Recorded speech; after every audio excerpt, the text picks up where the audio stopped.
Hello and welcome to another Warrior Creed live stream with me, the radical Majid Nawaz. And today, as you can see on your screens right about there, the new UK Prime Minister, Andy Burnham, has already broken his pledge on tax as he appoints his new cabinet. And among the new cabinet, he's appointed the net zero zealot known as Red Ed Miliband as his foreign secretary. This particular decision has raised great consternation, as has the new British Prime Minister Andy Burnham's decision to promise to cut VAT or value added tax by scrapping digital ID. A former cabinet minister of the Labour government under Starmer subsequently advised the public that Burnham in no way could pay for the pledged scrapping of VAT made from savings in scrapping digital ID because digital ID had not been funded. That caused a huge outcry among the Burnham camp and the promises he'd made to the public that indeed he would cut VAT and fund it by the promise to scrap digital ID. It turns out digital ID wasn't funded. Therefore, where's the money coming from, Mr. Burnham?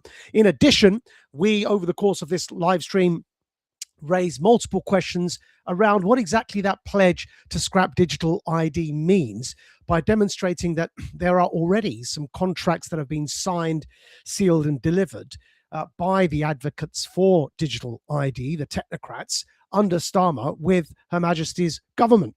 And what would come of those contracts, such as Palantir's contract with the London Metropolitan Police and with the NHS, the National Health Service. What exactly is the meat to the bone around the idea of scrapping digital ID? There are some legitimate questions around that. So those are the themes that are going to be covered in the Warwick Creed live stream. We're going to begin by just pointing out a few concerns around the new foreign secretary appointed by Andy Burnham, and that is Red Ed Miliband, and then move to the question on the VAT and its clash with spending pledges, considering that digital ID was unfunded. All of that coming up on the stream today. Stay with us. The cartoon, which should be on your screens now that we're using, depicts Andy Burnham as a paper doll with a assortment of stickers that can be used to attach to him depending on the mood and the vibe he seeks to convey. One of them there you can see in the middle, the Everton flag. You can see Andy Burnham with no clothes, a crown above his head, hinting at the coronation. Remember, of course, Andy Burnham has not been elected by the general election voting public. His ascendancy to premiership was but a coronation, an internal affair for the Labour Party only.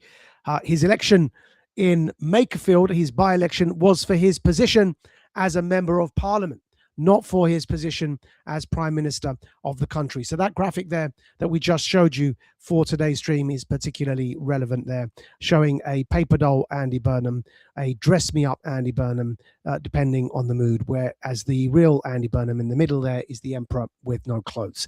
We're going to be bringing all of that to you over the course of this Warrior Creed live stream today. Stay with us, don't go anywhere. New UK PM Andy Burnham already breaks pledge on tax and appoints net zero zealot Red Ed Miliband as Foreign Secretary. We'll be coming right back to you after these opening credits. You are now about to witness the strength of street knowledge. Witness the strength of street knowledge. Street knowledge. Terrorize the jam like troops in Pakistan. Street knowledge. Street knowledge. Quick service announcement brought to you in part by Warriors. Damn, that shit was dope.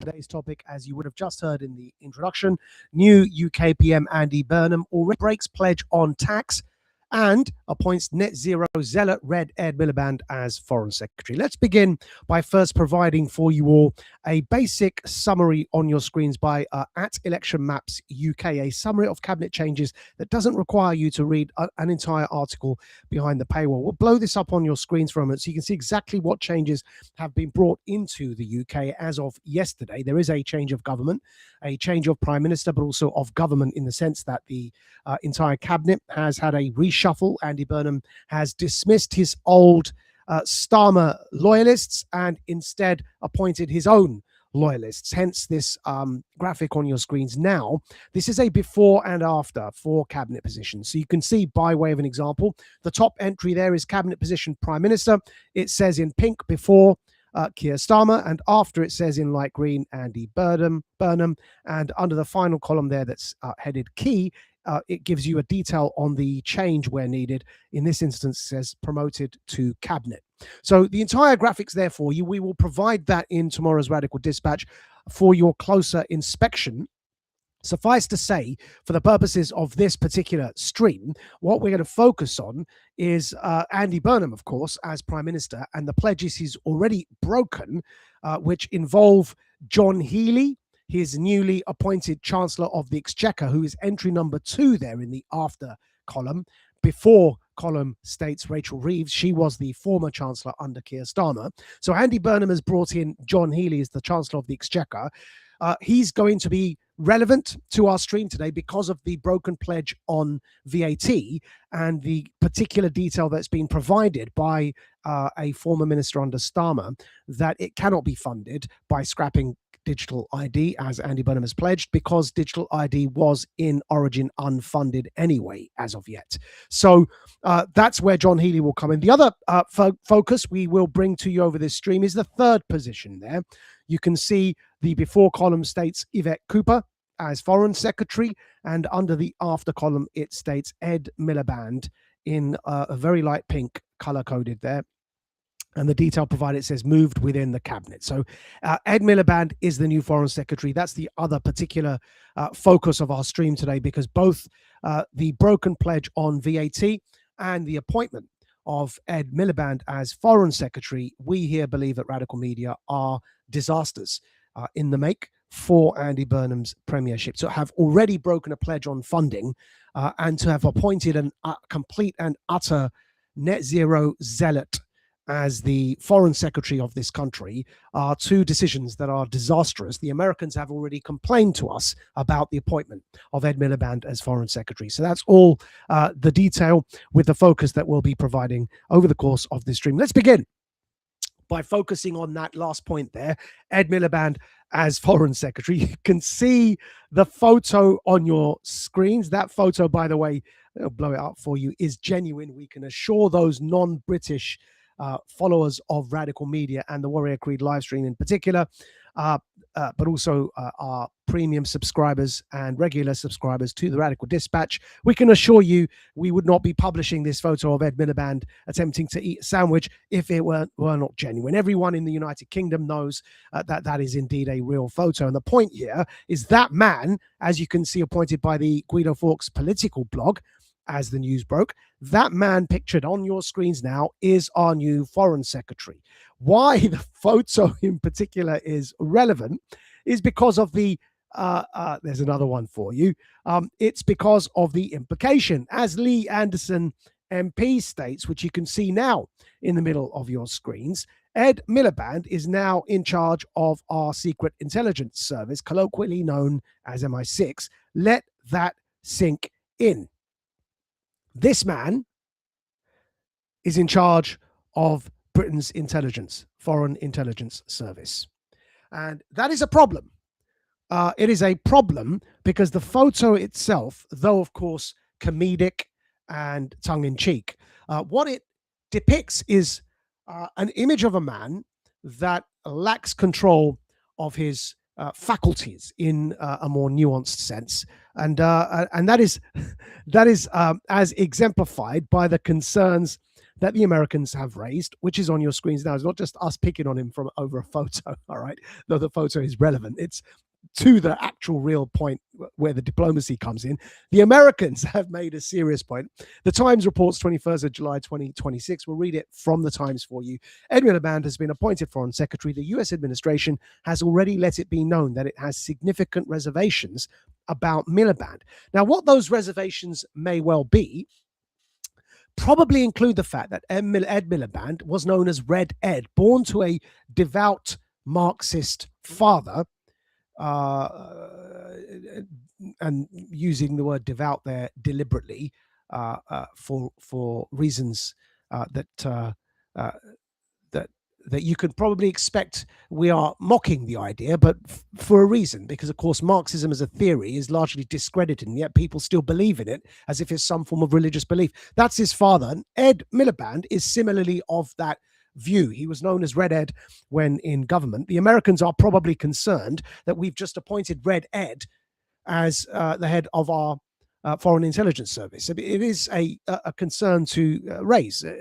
This is a man who requires courage, and yet last he served in government, keep in mind he was a former leader of the Labour Party after he backstabbed his own brother, David Miliband, who had been Foreign Secretary, to get the position of leader of the party. And of course, anyone that can stab their own brother in the back wonders how they can function as Foreign Secretary. Jeremy Paxman, back in the days when he was still presenting on our screens, had this to say to Red Ed Miliband about the courage required, perhaps, to serve in positions of high office. Take a listen to this exchange. It is rather revealing. We'll play it for you twice, perhaps, because, again, keeping in line with the comedic nature of this man, Ed Miliband, it is rather funny. Take a listen.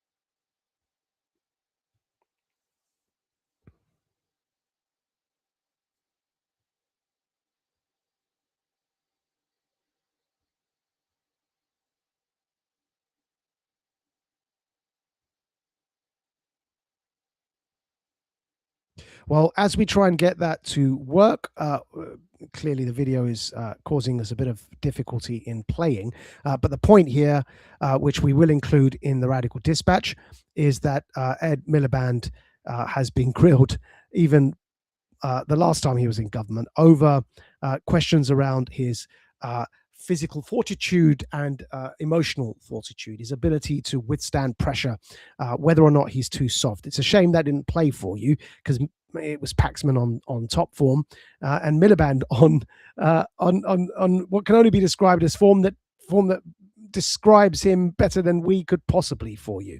But unfortunately, it's not playing. So let's see if we can, while we're working on that, we'll carry on mentioning. And there you can see in the rough draft of the Radical Dispatch that will go out tomorrow, we've stated there, do not forget Syria.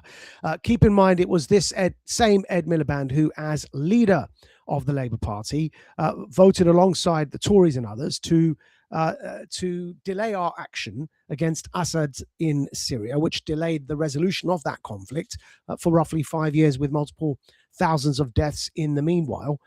It was a tragic decision made under Cameron.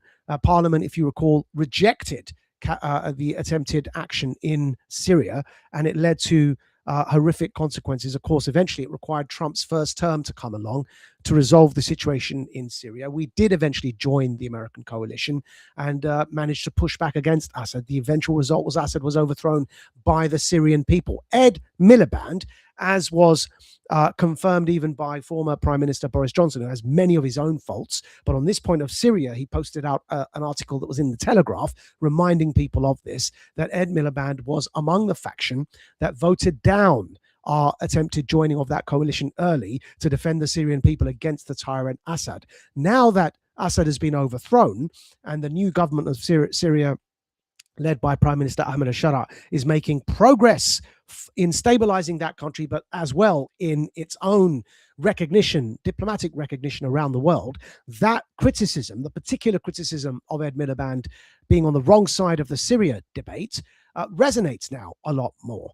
And it wouldn't have been relevant if not for Andy Burnham, having resurrected that man in a post-liberated Syria context as somebody who was on the wrong side of the Syria civil war, and now he's in charge of our country's foreign policy, and we now have relations with the new Syria government, who will know and remember Ed Miliband's position against them in supporting their tyrant Assad when he was quelling the popular Syrian uprising. So it is a bit of a concern that this man, Ed Miliband, has now become our foreign secretary. So again, apologies, we couldn't play the funny video of Paxman and his particular grilling of Ed Miliband on the issue of courage.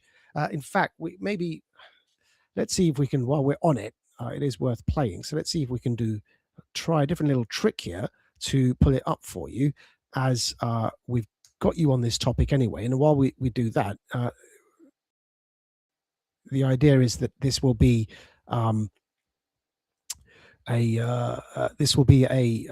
before we move to the next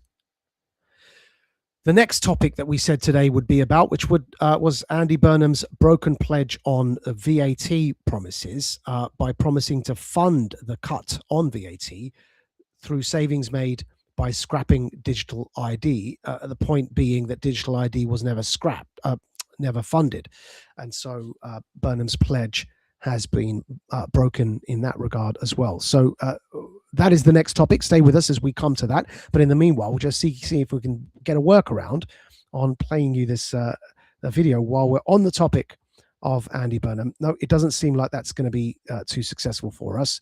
So we will move to the next topic as we stated. So here we see broken pledge on VAT and digital ID. So what happened?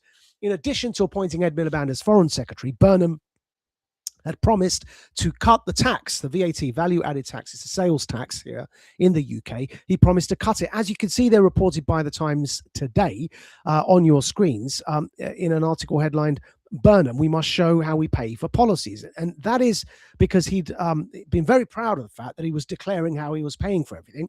We're going to read it from the Times. Andy Burnham vowed to always show how we're going to pay for policies amid criticism over the funding of his first pledge on energy bills. In remarks to his cabinet in front of the media before the private meeting, he said that, quote, "We will seek to do more with plans to be set out over the coming days, but always we'll show how we're going to pay for it, what we're reprioritizing.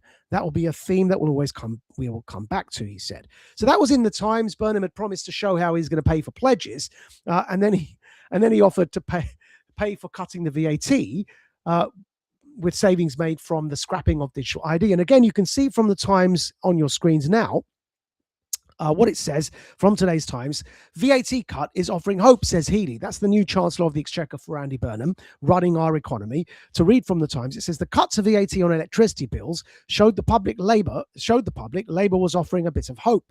The Chancellor told the cabinet meeting today. John Healey praised Rachel Reeves, his predecessor, and the previous cabinet for maintaining what he said was financial discipline. The Guardian reported, right? This is all before disaster struck, okay? We carry on reading from the Times. The VAT cut on electricity bills won't solve the cost of living, but it does indicate that we're offering a bit of help. We're offering a bit of hope, said Healey. That's the Chancellor of the Exchequer. And they were leading very strong on this theme of hope and on this theme of being able to tell us where all their funding was coming from. As you just heard us read for you, that was a key plank of the honeymoon period for Andy Burnham. And the honeymoon period has already been spoiled. And this is incredibly significant. If you're not from Britain, and even if you're from Britain, if you're not a political or Westminster policy geek or wonk, who follows this stuff every day for a living, you would be forgiven for not knowing that the Prime Minister has only a certain number of days, the first 100 days, in which is the honeymoon period, to get all the big stuff over the line, and therefore have that form a key part of his legacy. And all the unpopular stuff they can boot into the long grass for when he's a lame duck Prime Minister on his way out.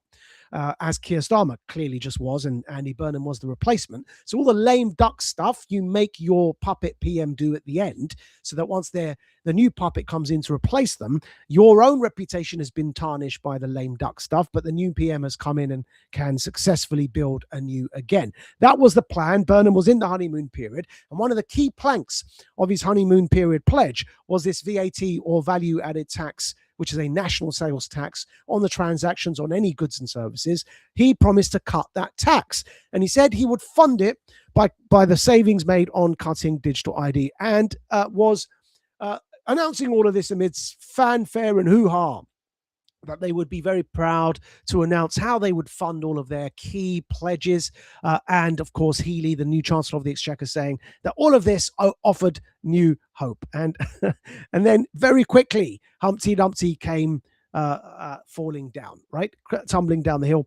You can see our response on your screens now in response to, oh, by the way, mainstream corporate media accepted all of this uncritically and salivated, and still are salivating, over Andy Burnham, and weren't even critical enough to do their jobs to ask this question about how the VAT tax cut was going to be funded. You can see on your screens that Sky News, and that Sky News's key promise there, that Burnham scraps Starmer's digital ID scheme in first major policy pledge. We responded, and this is before we go into giving our key criticism of Burnham's VAT pledge being broken.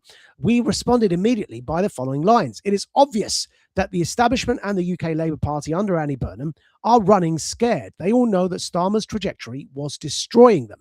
There is blood in the water. Nigel Farage and Reform should do the opposite of what Thomas Tuchel did in the World Cup. In other words, attack, attack, attack until we get a general election. No retreat, no surrender. It is our contention that the promise to scrap digital ID is Burnham on the run after the new Labour government under Burnham has recognised that what was destroying Starmer were the key issues that form a part of the what's known as the populist agenda. Things such as scrapping digital ID, opposing wars, putting our country first, controlling our borders. These are all what are popularly dubbed as the populist agenda. Now, our point there, keep this in mind as we continue to go through Burnham's broken pledge on VAT. We've said attack, attack, attack. This is not a time to be defensive.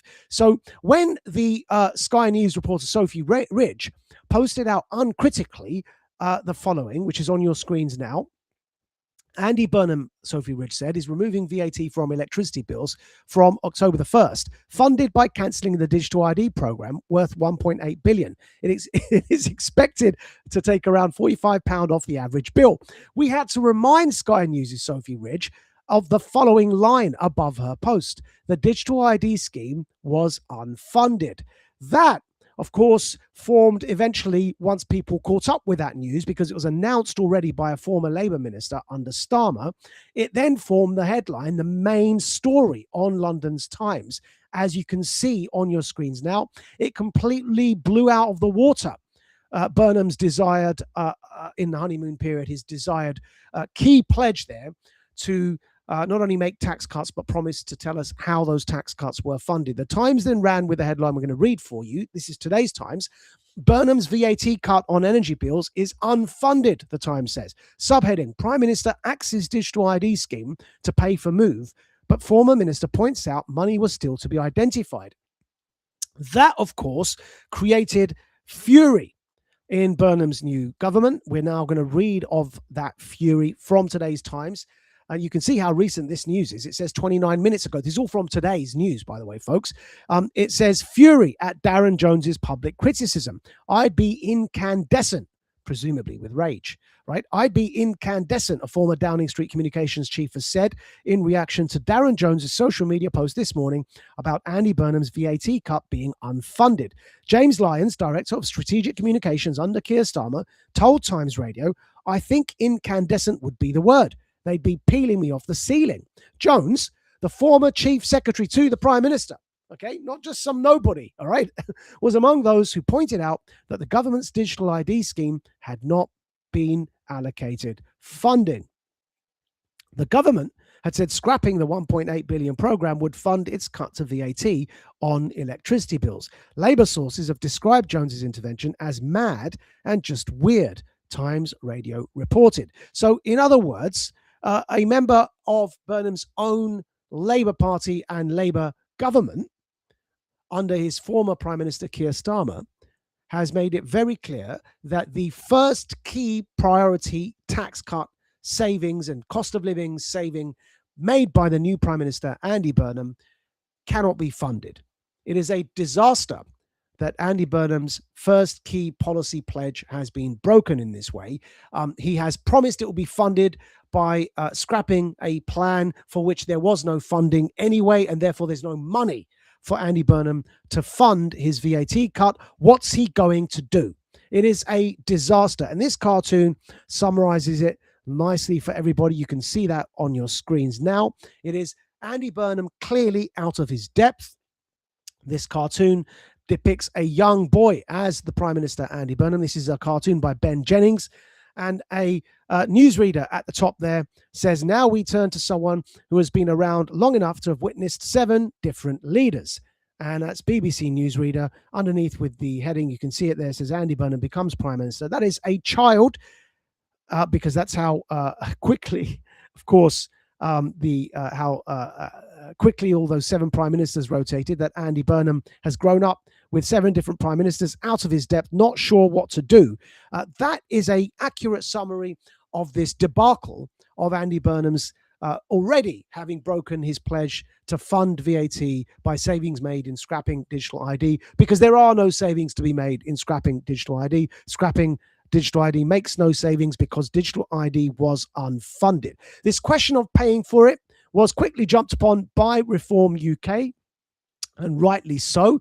You can see that on your screens now. The official Reform UK account says Reform UK will cut your energy bills by £200 by scrapping the green taxes that have been added by stealth, not just by broken pledges. Now, a key part here on the green taxes is, of course, the net zero fanatic, the zealot, Ed Miliband, is the one that Burnham has just appointed as the 3rd most senior position in our government under the Chancellor of the Exchequer, or perhaps as equally as senior as the Chancellor of the Exchequer, Foreign Secretary. Ed Miliband is a net zero zealot. And that's why, because he's so significant in Burnham's cabinet, that Burnham is unable to go all the way and scrap these green taxes that were imposed by stealth. But of course, Reform is not beholden to the net zero zealotry, which is why the Reform Party has been able to say that they will cut energy bills by £200 by scrapping the green taxes that have been added by stealth. It is no longer a matter of controversy, as it used to be, to state the view that the climate change is real and environmentalism is important. It is, in fact, critical, and everybody should be an environmentalist. But the climate change that is real is not caused by humans. It is not man-made. And carbon has no direct link with the supposed cause that humans have a role in causing climate change. All of that is fanciful media propaganda. It is no longer controversial to say that. It is why political parties around the world are rapidly abandoning this absurd net zero agenda based upon the false premise that humans are the ones contributing to climate change, rather than epoch-long natural cyclical periods causing, of course, fluctuations in the Earth temperature. The fluctuations are real. Whether or not they're caused by human-made carbon emissions is a stuff of fiction. Now, Robert Jenrick has got involved in this because that was the tweet that Reform UK were quoting when they said that they would make £200 savings on the energy bills by scrapping these green taxes by stealth. Robert Jenrick, a former Tory, now member of Reform Party, has said, I want VAT scrapped from energy bills. It's the least people should expect and better than where we were. In fact, Nigel Farage and I were the first to propose this back in March, again with the theme that there's blood in the water, that Burnham is on the run, promising to scrap digital ID, and now even this particular policy on VAT, lifted from Reform as it was.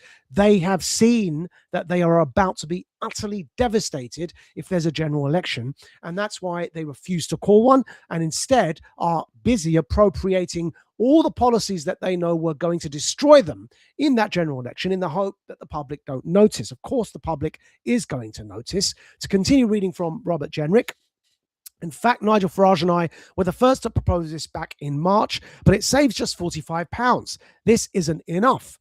Reform UK would go much further, taking £200 off your energy bill by also scrapping the green taxes that have been loaded on by stealth, paid for by ditching wasteful net zero subsidies. Remember, folks, and our regulars would have been following us for a long time, and those who do listen to us regularly will know that we've been arguing from the very beginning this entire net zero agenda is a hoax. It is not that climate change isn't happening. It is not that fluctuations in temperature aren't happening. Of course they are. Are humans contributing to that fluctuation by emitting carbon? And that is the hoax. That is media propaganda designed by the technocrats to stop us using fossil fuels, and in particular, stop us developing clean, green nuclear energy, for which, by the way, with modern tech, is far safer and far better for the environment than solar panels. Look it up yourselves, right? So to stop us going down that incredibly efficient route of nuclear power for energy, for clean energy, almost at cost, right? Because of the tech that we've got these days, it's amazing what we can do with nuclear power. We've underinvested in that. We've underinvested in fossil fuels. And instead, what they were trying to get us to do was lock our entire economy onto a grid that is a digital grid controlled by those who control the internet. And of course, by now, it shouldn't be in doubt that the internet is controlled by a few oligarchs sitting at the top. And that's what the net zero agenda was really about as part of the World Economic Forum's agenda. And COVID was a key part of attempting to bring that net zero agenda in. None of that should any longer be controversial for those who are following and for our regulars here on Radical Media. Keep in mind, we lost our job over that as a broadcaster on LBC. And I would like to be, just as a slight anecdote here, while we're live on air, we would like to take this opportunity to announce that we do intend to reserve our case against LBC on this issue of sacking me for opposing every single COVID mandate. And that case shall be resumed. And we still have time, and we are still within our legal limit to resume that case. And you'll be hearing from us soon about that. Don't think we've forgotten. That anecdote over. Back to the point of the stream, net zero and its link to COVID mandates, and it's a plan to bring in COVID technocracy and therefore digital technocracy in the long run. It is no longer controversial to oppose that. It used to be when I got sacked for saying all of that, and when I said all of that on episode 1780 for Joe Rogan, when, for example, Nigel Farage was opposing all of the digital ID side of it. It used to be controversial. But it is no longer controversial to say that. And so to continue reading from Robert Jenrick's tweet here, he's also arguing now to scrap all of the net zero, officially as Reform UK, to scrap all of the net zero subsidies, which will make a huge saving. Robert Jenrick continues, Burnham has chosen to keep them because he puts net zero zealotry ahead of tackling the cost of living, just like his predecessor. He's gone an inch when he could have gone much further. And Burnham's numbers don't add up. This is important. Pay attention, folks, yeah? Remember, net zero is rubbish, okay? This is not us being climate change deniers. Climate change is real. It's just not man-made. We've got many articles, many interviews on that topic on Radical Media. If this disturbs you, just look it up for yourselves, right? We're just going to carry on reading from Robert Jenrick. He says he'll pay for the VAT cut by scrapping digital ID. One problem, that measure isn't in the government book, so he's not actually saving the Exchequer any money that's been committed. We just went through that for you. It was forecast to cost 1.8 billion, of which 600 million was recurring spend. The VAT cut is going to cost almost 2 billion. So even if the ID money had been found through savings elsewhere, as far as I can tell, 3/4 of it is unfunded. That's Burnhamomics. That's the word he's used, Burnhamomics, right? In other words, Burnham's economics. Where's the rest of the money coming from? The same goes for defense spending, which is presumably about to go up with John Healey as Chancellor. Like Reform, he could find savings from spending on foreign aid, welfare waste, net zero, bloated quangos, but Labour would never wear it. Beyond that, what can he cut? Schools, the NHS, police? So we're looking at tax rises, hikes that no one voted for. In fact, Burnham has called for 38 billion in tax rises in recent times, or 3,450 for every family. He's refused to rule them out. I can't help but notice that half of Burnham's cabinet, including the Prime Minister, served under Gordon Brown. John Healey used to carry Gordon Brown's bags at the Treasury. This government will end the same way, with the economy even more broken than it is today and working people paying the price. Now, that we couldn't agree with more. There's many things to agree with, not only Robert Jenrick on, keep in mind he used to be Tory, yeah, but also Nigel Farage on, because both of those people were not very strong on opposing every single COVID mandate. In particular, Farage, if you recall, called for Tony Blair to oversee the entire technocracy program for digital ID combined with COVID. And he gave a speech encouraging Blair to do so and endorsing him to do so. Don't think we've forgotten, sir. And yet, as a non-member of any political party in the UK, it is no secret that I've gone on GB News and on the Radical Media and Warrior Creed live stream saying that not only did I tactically vote locally against the Labour Party by voting Green because I live in a safe Labour seat, I think that the only sane choice for Prime Minister of this country is Nigel Farage, and the vehicle to make that happen is reform. Now, that's not a contradiction. You can think somebody is the only sane choice as Prime Minister for this country. It's not even a question. He's the only sane choice as Prime Minister for this country, and vehicle, therefore, reform is the only sane vehicle to make that happen, while still making certain criticisms and reserving certain judgments, such as Farage's endorsement of Blair when he made it. That was a mistake, which we're sure Farage himself will admit now that we know everything we know about COVID, technocracy, digital ID, and the scam that was the COVID mandate period. And of course, our response to Farage would be, well, you should have listened to us back then, because even though you're saying now you know what you know, some of us already knew it. Why didn't you listen? Listen harder next time, buddy. That would be our first point. But the second point we'd make is that the same applies to Jenrick. That Jenrick has those same flaws coming from the root, as he did, of the Tory party.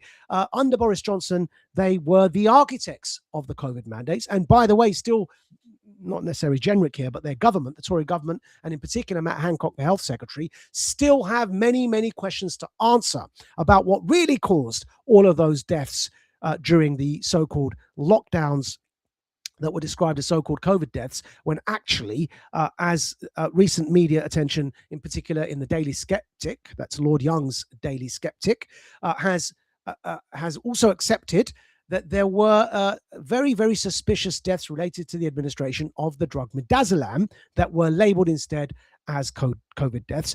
The medical inquest into that is still awaiting judgment, but all of that's going to come down on the head of Matt Hancock and Boris Johnson. Robert Jenrick was a member of that government, as was Nadine Zahawi, a former Tory who's also joined Reform. None of that should be forgotten. None of it. And we're not forgetting it either by saying that Farage is the only sane choice as Prime Minister of this country. Of course, having personally lost out due to the establishment's technocratic view on COVID mandates, having personally suffered, become unemployable almost for this period of time, but soon to change over these issues. Of course, we're not going to forget that. So with that criticism in mind, and with those caveats stated, credit where credit is due. What Robert Jenrick is now saying there in what we just read for you about energy bills and how savings can be made by scrapping net zero, we endorse here at Radical Media 100%. Nothing he said in that post, with all of our reservations about his stance on COVID mandates, nothing, and being a former Tory, nothing he said in that post is wrong. Where things are true and correct, we must accept they're true and correct, because credit where credit is due. We should scrap net zero. It is madness, and it would save lots of money scrapping it, and it is madness. Just keep in mind the most important reason. It's not that it saves money. It is a national security risk to put this country under a technocracy via digital ID and net zero. Even if it did save money, it's a national security risk. It is madness adopting these policies, and Jenrick is correct in arguing they should be ditched. So moving on that, it does raise some questions about whether or not Burnham's pledge to ditch digital ID, even now we've established it can't be, it wasn't being funded anyway, so it can't be used to make further cuts on VAT. But as a standalone pledge to scrap digital ID, is that even realistic? And we put it here to you that Radical Media's position is incredibly suspicious of the pledge itself. So before we get to why, we're just going to show you that Guido has reported on this, and there it is on your screens. Digital ID lives on in DCMS. We're going to read for you exactly what the political blog Guido said, with its correction as well. There's a caveat. We're going to read the whole thing and then explain to you exactly why we're going to push further than the Guido blog did. So this is the Guido blog, reported 21st of July. Digital ID lives on in DCMS. Ex-Cabinet Office Chief claims that digital ID policy is not dead after all. You can see that subheading. And then to read from Guido, it says, Cabinet Office Permanent Secretary Kat Little has told staff this morning that the digital ID policy isn't totally dead after all. Instead, it lives on within DCMS, that's a department in government. She even apologized for the confusion, giving the briefings to the opposite effect. Not to mention that the fact that Burnham's spokesman said over the weekend that the time and resource that was going to be spent on a national ID scheme will go instead to where it's most needed, such as helping with the cost of living. The cracks are already appearing, and that's, of course, referring to the Darren Jones story we've just updated you on the fact that the funding story, how to fund the cut in VAT, wasn't actually true. Now to the update. Guido hears digital ID as a policy will in fact die, but the infrastructure and teams around it are going instead to DCMS to close them down more gently instead of sacking them all straight away. So that is what Guido has reported. And of course, they were duty bound to report the clarification they received, and they did. But we are going to push further for you here on Radical Media than that Guido blog, because we're going to ask a simple question. Andy Burnham has promised to scrap digital ID. But what does scrapping digital ID actually mean? Does it mean scrapping, for example, what we're going to show you now on your screens? Because the question about what scrapping digital ID means, what is the meat on the bone? Does it mean scrapping the government's one login, for example? You can see that on your screens now. That's from the gov.uk website. It's called One Login, about gov.uk One Login. Gov.uk One Login lets your users sign in and prove their identity so they can access your service quickly and easily. It will ultimately allow users to access any government service using the same email address and password, and also only need to prove their identity once. It's in the name. It's called One Login. You will only need to log in once, and every government department that holds any piece of information on you will all be unified under one point of access for you as the user. Now, obviously, if there's one point of access for you as the user to access all government data that the government holds on you in NHS, in police, in tax, in everything that the government holds on you, that one point of access is also a one point of failure. And the key question is, who's running this system, the software for the government in the background, and what back-end access do they have, and which company is it, keeping in mind that it was Palantir that set up and ran the government's COVID dashboard.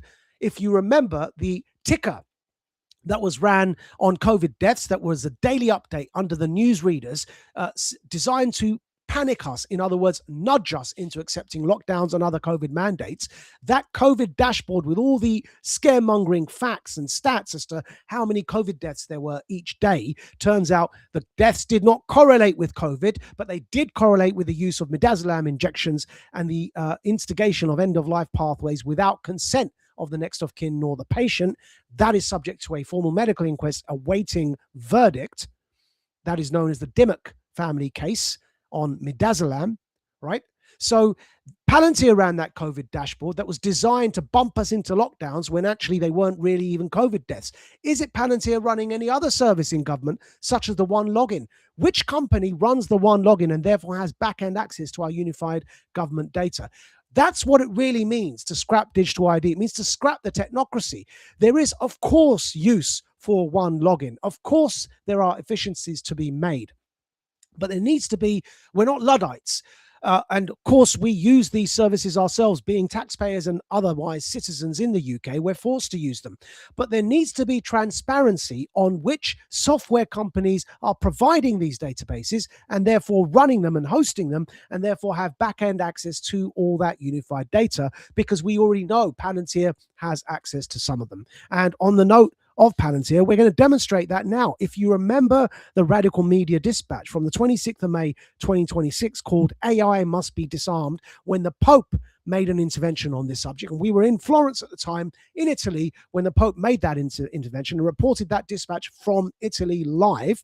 That's the dispatch on your screens. In that dispatch, we raised two concerns about digital ID and software companies, defense contracted software companies on the back end that have access to all of our unified data. And the two concerns were the surveillance state and transhumanism and our medical records. And the reason we raised those two concerns is because, look, on your screens now, the Times was reporting 25th of November, 2023. This is in that Radical dispatch. We're just going to read from the Times. Alex Carpet says Palantir's chief executive is also a controversial figure. With wild curly hair, he is an eccentric philosopher billionaire who unashamedly discusses how his company serves America's National Security Agency, the NSA, the FBI, and CIA, helping them mine vast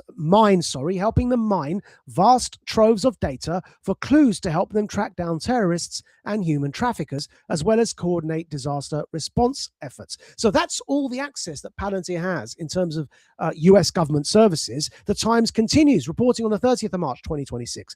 One key system linked to Palantir is Project Maven, a US military AI program that analyzes surveillance data to identify potential targets. In bold now, the company has also been accused of allowing its systems to be used to identify illegal immigrants to be targeted by ICE. Continue reading from that Radical Dispatch for you. After the disarming and subsequent execution of US military veterans, ICU nurse Alex Pretty by US Border Patrol agents working under ICE, even President Trump distanced himself from the policies of these officials, such as Peter Thiel's surrogate, the Vice President J.D. Vance, who had been reliant on Palantir's predictive AI system for these ICE raids. The Telegraph reported, as we put in that dispatch on AI, we'll include all of this in tomorrow's Radical Dispatch for you. The Telegraph, 27th of January, 2026, Trump splits with Vance over Minneapolis shooting. To continue reading from our dispatch, this applies not only in the US context with ICE, but also in crime and policing with London's Metropolitan Police, or the Met.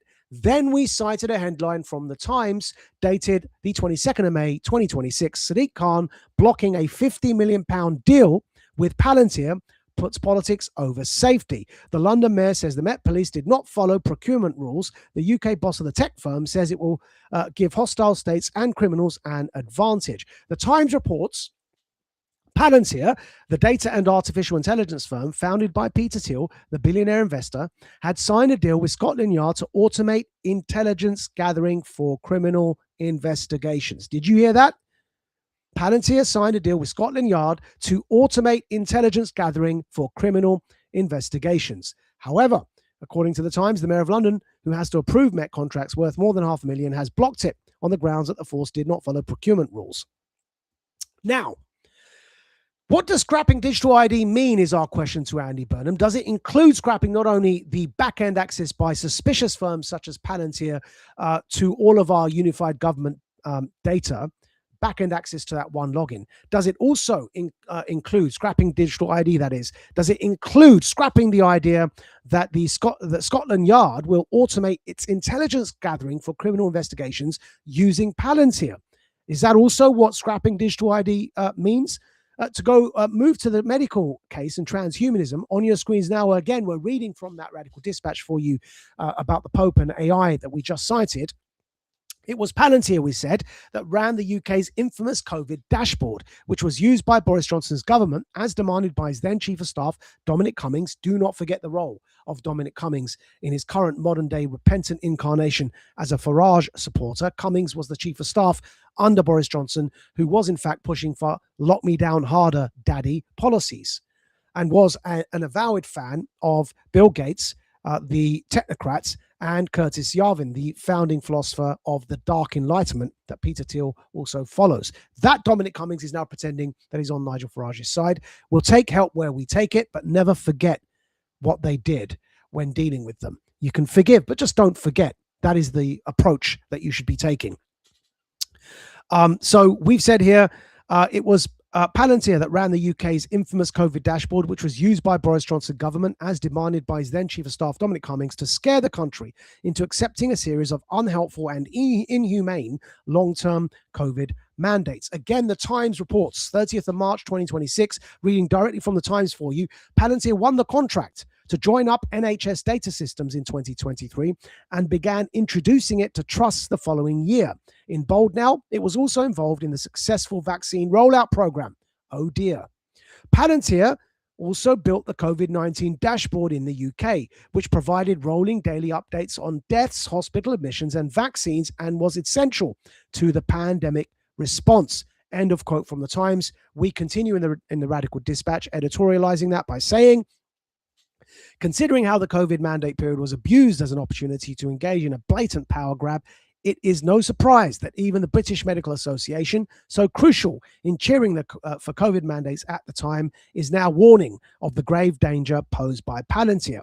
And then again, we remind you of a radical dispatch we published earlier in June saying British Medical Association triggers UK government query into scrapping Palantir's NHS contract. The Financial Times led reports this week that British ministers were seeking advice on triggering a break clause in their recently awarded $330 million government health contract with the NHS after the British Medical Association, or the BMA, pushed ahead with serious objections to the contract having gone to Palantir. And then we said the following. This is especially so since PM Starmer takes the view that Palantir should be trusted to allow AI to make decisions as important as admitting and discharging patients, as well as scheduling operations. The Times reports 13th of January 2025, headlined, AI is reading scans and could soon prevent illness, Starmer says. So what really our concerns are, you can hear that there. Our concerns are, we mentioned Ed Miliband as Foreign Secretary at the beginning of this stream, and what we're moving to is the promise to pay for cuts in VAT by scrapping digital ID. First of all, didn't stand up because digital ID wasn't funded anyway. But second of all, is digital ID really being scrapped? What is the meat on the bones of that pledge? Is Ed Miliband's Labour government looking to be more transparent on who has back-end access to our Government One logins? Is Ed Miliband accepting that it is too much power for one man, namely Peter Thiel, to have the one ring that unifies all of them? That is the ring of power in, to coin a phrase from Tolkien's Lord of the Rings trilogy. It is too much power for him to have one company accessing not only our police and criminal records data, gathering criminal intelligence, as you heard there, but also our health records, and all of that unified under one database. Palantir already has those contracts, a £330 million contract on health with our National Health Service, and another contract that has been currently suspended by the Mayor with the police, the London Met, for our criminal data. Does scrapping digital ID mean scrapping all of that? We need more information from Ed Miliband, from Andy Burnham, before it becomes clear or not whether his pledge to scrap digital ID has any meaning whatsoever. We don't know if it means scrapping all of that, and we mustn't stop demanding information. Remember, this is not a time to do a Thomas Tuchel and accept that by appropriating our arguments, they're going to actually deliver and thereby go on the defensive. No, we must attack until you see a general election. And on the Ellie is a Mission podcast earlier on in the year, we made that point. Let's hope this video plays, not unlike the last one, and we can take a listen to this on the fact, on the question around Palantir and its access to our data. If you remember the COVID dashboard, it was the daily ticker of how many have died and all the infection rates, and everywhere this COVID is spreading. That was what was used to scare us into lockdowns, into mask mandates. That COVID dashboard that the government was using was run by Palantir. Mm-hmm. Now, Palantir is founded by Peter Thiel, Elon Musk's friend, part of the PayPal mafia. Palantir, that ran that COVID dashboard, got the contract from Keir Starmer to unify our health data in this country, to have it all under their control. So every single interaction you have with the NHS, whether at your GP, whether at your A&E, all your personal private information about your particular health and all your vulnerabilities and all your medications, which, by the way, some people on medication, you give them the wrong dose and they die, right? Palantir, because of Keir Starmer, the same Keir Starmer that shut down the grooming gangs investigations, that refused to prosecute Jimmy Savile, who appointed Mandelson after knowing that he was didn't get security clearance at MI6, did not clear Mandelson. Starmer appoints him anyway. That same Starmer gives the other known Epstein associate, the founder of Palantir, Peter Thiel, a £330 million contract to unify all our health data under Palantir's database. Well, there you go, folks. We're glad that played for you at least. It was very clear, hopefully, and summarizes everything we've just said for you. So Andy Burnham promising to scrap digital ID. Does it mean scrapping all of that? We can't just take his word at face value. We need more information. And that's why we went further than reminding you what Guido posted there. There are still many questions that remain unanswered and require answering, though, of course, we appreciate that update there from Guido as well. And we read that for you for that reason. Right, that is all we've got time for today's Warrior Creed live stream. Sorry, laughing because let's see if we can play you that Paxman clip with Ed Miliband. Let's see if one more time. Let's see if we can get that to work. It may not. Let's see. No, that's not working. Right. Anyway, then that's it. Unfortunately, the other video worked, thankfully, but that one isn't. So we're going to end that screen sharing for you there. All of everything you've heard today, forgive at times. We know we were reading fast to try and get through the stream today. Forgive us for that. But everything that we read, said, provided information on with receipts will all be as usual, included for free in tomorrow's Radical Dispatch. But of course, that is for those who subscribe to Radical Media via majidnawaz.substack.com. The URL is at the bottom of the screen here.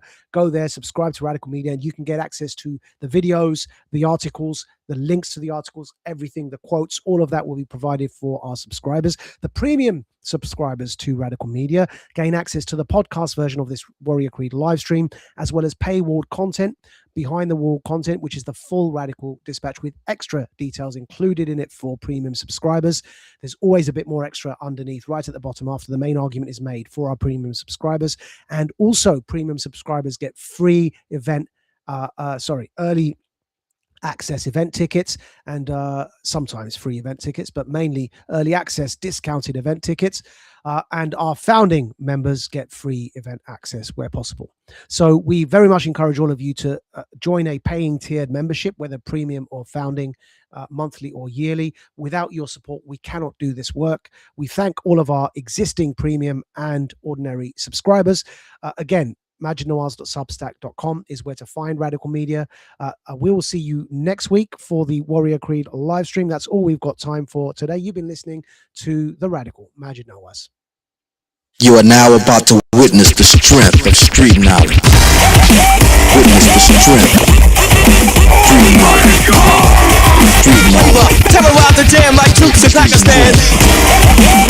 Street knowledge. Street knowledge. Quick service announcement brought to you in part by Warriors. Damn, that shit was dope.